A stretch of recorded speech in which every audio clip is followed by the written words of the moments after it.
Hi, I'm Jerry Brown with SativaCom, and I'm here with Zev Paiss of the Rocky Mountain Hemp Association. You have the legal right now to grow hemp in Colorado, as I understand it, although you can't legally bring seeds into the state. So tell me where you are in terms of being able to get crops growing. Well, here in Colorado, we're in a very interesting situation. About a year and a half ago, we, the people, voted to allow us to grow industrial hemp, but the issue, as you alluded to, is the fact that getting seeds is still illegal on the federal level. So this past year, people, obtained seeds in any number of a variety of ways. Not like the magic beans that Jack and the Beanstalk had. Right. The stork brought most of the seeds, and for the most part, small groups of small plots were grown, maybe as much as 200 acres this past year in probably 70 to 80 different grows. So really different, really varied, different experience with the people, and this year is going to be a whole nother story. When you say this year's going to be a whole nother story, a lot bigger crops, a lot more volume? Well, right now a lot of the focus is on passing the Industrial Hemp Farming Act of 2015 at the federal level, and once that's passed, that will allow us to import seed without any restrictions. We all know that Congress has been pretty dysfunctional in recent years. Are you optimistic that that bill will make it through?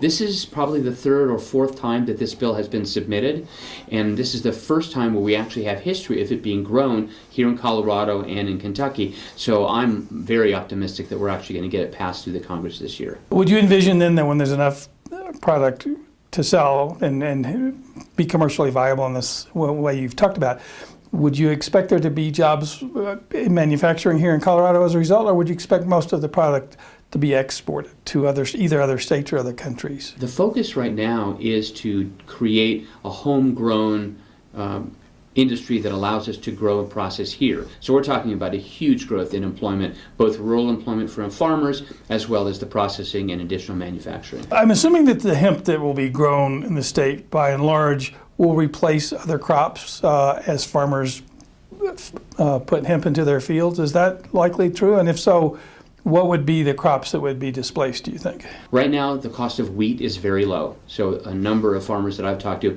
are looking at replacing some or a lot of their wheat crop with hemp. There's certainly soy and corn farmers as well who are looking at hemp as if not a replacement, at least a rotation crop. How difficult a crop is it to grow? I'm not a farmer, but from what I have been told, the nickname weed is a really good word because it actually grows very, very easily. How it will grow in Colorado, we don't know exactly because it hasn't been done here in 70 years, but all accounts from the last growing season is that it grows quite well. Your members, particularly those who are wanting to grow or have have started these initial fields with crops in them, what makes them lie awake nights? Two concerns right now. One is the whole issue around obtaining seed and knowing that you've got an ongoing supply of seed. Connected to that is being able to create a certified seed here in Colorado so that we know what it's going to do. Right now, seed that's brought in, we don't even know often what kind of seed it is, and we don't know how it's going to grow here. So there's going to be some time for the industry to get it stabilized, to be able to have enough results around what we're growing to feel comfortable. Is that a matter of a few years, you think? Yeah, 3 to 5 years probably to get a really good stabilized seed. And also we're looking for a number of seeds. One that produces lots of seed, one that produces really good oil, one that produces appropriate fiber, one that's maybe a high CBD amount that we can use for medicine. So there's a lot of different opportunities and a lot of different directions to go. The second issue is the whole legal side, is that because this is so new and it's changing very rapidly, and there really have been no legal precedents, we don't really exactly know what is okay and what's not okay. So there are huge gray areas right now that need to be defined over the next couple of years, and sometimes it's just going to have to go through the legal system before we know exactly what that's going to be. The people who understand the potential of hemp are extremely excited about the potential here because they can see that this could be a multi-billion-dollar industry.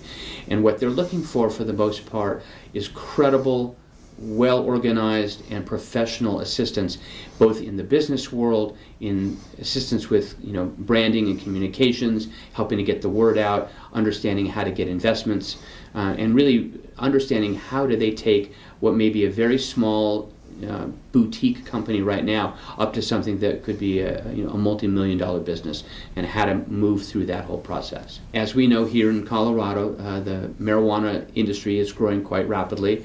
A lot of money is being invested in it, but what we're starting to see, and what some of the people that come to us and some of the members that are interested in, is how do people who have been involved in the cannabis world, in the marijuana world, how do they transition to hemp?